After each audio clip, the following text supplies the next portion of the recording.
আসসালামু আলাইকুম।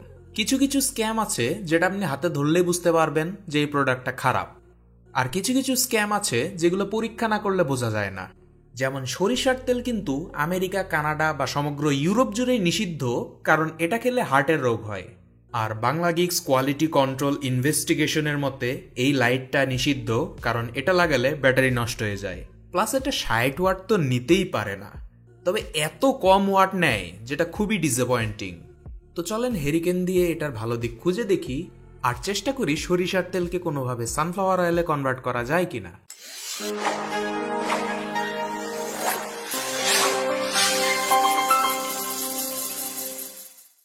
এটা একটি 4 ভোল্টের রিমোট কন্ট্রোলড এলইডি লাইট।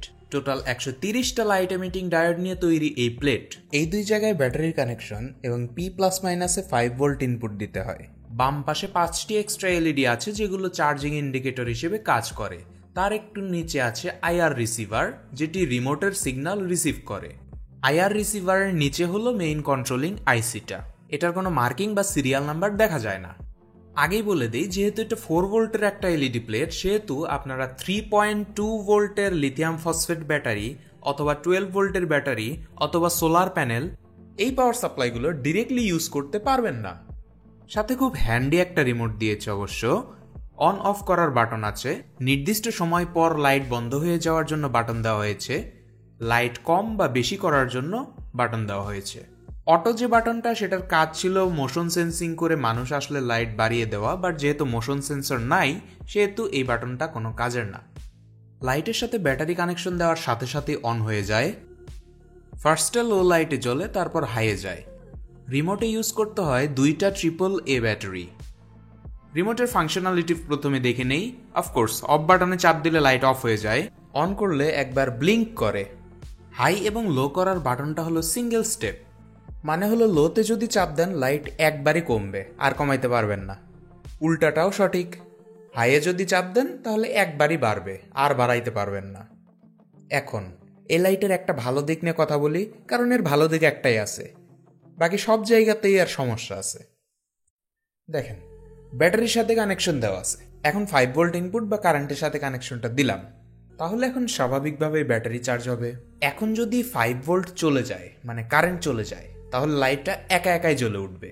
সহজ বাংলায়, কারেন্ট গেলে অটোমেটিক লাইট হিসেবে ইউজ করতে পারবেন, আবার এরকম কারেন্ট চলে আসলে লাইটটা বন্ধ হয়ে যাবে। তবে এটারও একটা খারাপ দিক আছে, দিনের বেলাতে কারেন্ট গেলে একা একাই লাইট জ্বলে উঠবে। চার্জে থাকা অবস্থায় লাইট জ্বলবে না বিষয়টা কিন্তু এমন না, কারেন্ট থাকা অবস্থাতেও রিমোট দিয়ে লাইটকে সম্পূর্ণভাবেই কন্ট্রোল করা যায়।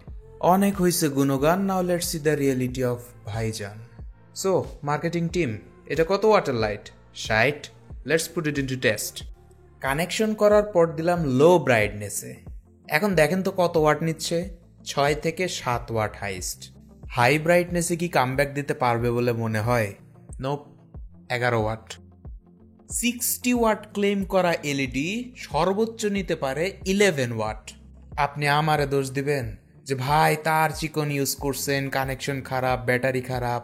না, দোষ দিতে পারবেন না, কারণ 30,000 mAh এর ব্যাটারি ইউজ করা হয়েছে, অনেক মোটা তার ইউজ করা হয়েছে, XT60 কানেকশন ইউজ করা হয়েছে, এবং ব্যাটারিতে ফুল চার্জ রাখা হয়েছে। তাহলে কথা হলো, সমস্যাটা কই? সমস্যায় আসছি, সমাধানেও আসছি। আগে দেখে নেই এটার আলোটা কেমন। একটা ফাঁকা জায়গায় গিয়ে যদি 11 ওয়াটের আলো টেস্ট করি, তাহলে দেখা যাচ্ছে আমরা বাসায় যে 9 ওয়াটের এলইডি জ্বালাই না কারেন্টের লাইটে, সেটার মতো আলো। একদম যে কম আলো তাও না, আবার খুব বেশি যে আলো তাও না।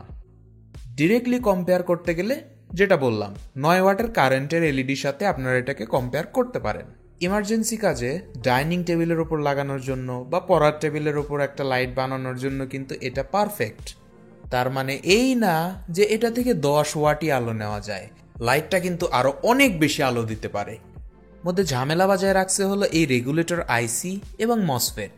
এখন এই দুইটারে বাইপাস করে দিলাম, মানে এলইডির পজিটিভে পজিটিভ এবং নেগেটিভে ব্যাটারির নেগেটিভ ডিরেক্টলি লাগিয়ে দিলাম। এখন যদি কানেকশন দেই তাহলে কি পরিমাণ যে আলো হচ্ছে কেমনে বুঝাই? দেখেন 46 ওয়াট আউটপুট দিচ্ছে। সামনে থেকে আমার চোখ আসলে ধাঁধিয়ে তুলছে এটা। ছাদে নিয়ে যদি এখন জ্বালানোর ট্রাই করি, তাহলে সম্পূর্ণ ছাদ পুরো আলোকিত হয়ে যাচ্ছে। আগের চেয়ে এখন ফার বেটার আলো, ফার ক্লিয়ার আলো। তবে হ্যাঁ, 60 ওয়াট কিন্তু এটা থেকে নেওয়া পসিবল না। হাইয়েস্ট 47, 48, ব্যাটারির সংখ্যা অনেক বেশি হলে 50 ওয়াট সর্বোচ্চ নিতে পারবেন। 40 ওয়াটের বেশি এভাবে নিলে অবশ্যই হিটসিঙ্ক ইউজ করবেন, কারণ আমি হাতে লাইটটা ধরে রাখতে পারছি না, অনেক গরম হয়ে গেছে। এখন 2 নাম্বার সমস্যার সমাধান করা যাক। কিন্তু সমস্যাটা কি? সোজা আঙ্গুলে কানেকশন করে ব্যাটারি 4.2 থাকতেও চার্জ নেয়, 4.3 থাকতেও চার্জ নেয়, 4.4 থাকতেও চার্জ নেয়। Pushing over the limits, but 4.4 পর্যন্ত আমার সমস্যা ছিল না। বাট দেখেন 4.5 বা 4.6 পর্যন্ত ভোল্টেজ পুশ করতেছে। একটা লিথিয়াম ব্যাটারিকে 4.56 ভোল্টে চার্জ করলে সেটা 100% ফুলে নষ্ট হয়ে যাবে, আপনি যতই ভালো ব্যাটারি ইউজ করেন না কেন। সলিউশন কেমনে করা যায়? অবভিয়াসলি হয়তো ধরেই ফেলেছেন, জাস্ট একটা বিএমএস লাগালেই হবে ব্যাটারির সাথে। তবে এটা সুপার ফাস্ট সলিউশন, মানে কি ঝামেলা আছে। চার্জিংয়ের সময় একটা যে গ্রাফ ফলো করতে হয় সেটা কিন্তু মেনটেন হবে না। ব্যাটারিতে অ্যাম্পিয়ার যাচ্ছে তাইভাবে যাইতে থাকবে, 4-5 মাস পর ব্যাটারি নষ্ট হয়ে যাবে। এখানে আমার একটা সলিউশন আছে, বুঝাচ্ছি দেখেন। TP4056 মডিউল, এটার আউটপুট যদি P প্লাস মাইনাসে লাগানো হয় তাহলেই কিন্তু কারেন্ট যাওয়ার সাথে সাথে লাইট জ্বলা ফাংশনটা কাজ করবে, কিন্তু ব্যাটারি ফুল চার্জ হবে না। কারণ কি? এই যে মধ্যে ডায়োড আছে, এর মধ্যে 0.45 ভোল্ট ড্রপ করে দিবে যাতে ব্যাটারি 30 বা 40%-এর উপরে চার্জ হবে না। আচ্ছা, P প্লাস মাইনাস বাদ দিয়ে আমি ব্যাটারির প্লাস মাইনাসে লাগাই দিলাম, তাহলে তো চার্জিং এর সলিউশনটা হয়ে গেল। কিন্তু তাহলে আবার ওই যে কারেন্ট গেলে লাইট জ্বলার ফাংশনটা কাজ করবে না। একটু ট্রিক খাটালে কিন্তু এই প্রবলেমটাও সলভ করা যাবে, কিন্তু TP4056 আবার 1 অ্যাম্পিয়ারের বেশি চার্জ করে না। তাহলে আমি কি করতে পারি? দেখেন, IP2312 নিলাম, আমি 3 অ্যাম্পিয়ারেও চার্জ করব, কারেন্ট গেলে লাইট জ্বলবে সেই ফাংশনও রাখবো, আবার ব্যাটারি যাতে নষ্ট না হয় সেটাও নিশ্চিত করব। 2312 চার্জিং মডিউলের নেগেটিভ আউটপুটটা লাগাইলাম P মাইনাস পয়েন্টে। এখন দেখেন P প্লাস আর B প্লাস এই দুইটার মধ্যে যে ডায়োডটা ছিল সেটা কিন্তু খুলে ফেলতে হয়েছে। 2312 মডিউলের যে পজিটিভ আউটপুটটা ব্যাটারিতে যায় সেটা কিন্তু আমি ব্যাটারির পজিটিভের সাথেই ডিরেক্টলি লাগিয়ে দিচ্ছি, এই দুইটা সেম পয়েন্ট। এখন দেখেন ইনপুট পজিটিভের যে লাইনটা, এখানে একটা তার লাগিয়ে নিয়েছি, এটা লাগবে হলো P প্লাসে। কাম খতম। লাগানোর সাথে সাথে লাইট জ্বলছে, রিমোট ফাংশনালিটি কমপ্লিটলি ওকে। প্রথমত তো তার জোড়া দিয়ে চার্জিং করা লাগতেছে না, টাইপ সি চার্জার দিয়ে চার্জ করতে পারবেন। এলইডি প্লেটে ব্যাটারির লেভেল এবং চার্জিং ইন্ডিকেশন দেখতে পারবেন। ব্যাটারি ফুল হয়ে গেলে 2326 মডিউলেই সবুজ বাতি জ্বলে যাবে।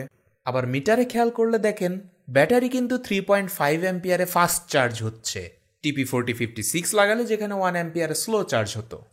কারেন্ট চলে গেলে বা চার্জার খুলে ফেললে লাইট একাই জ্বলার যে ফাংশনটা সেটাও কাজ করছে। স্পেসিফিক্যালি যেহেতু ব্যাটারি চার্জিং মডিউল ইউজ করছি সেহেতু ব্যাটারি চার্জিং গ্রাফ মেনটেন হচ্ছে এবং আলাদা করে বিএমএস-এরও প্রয়োজন হচ্ছে না।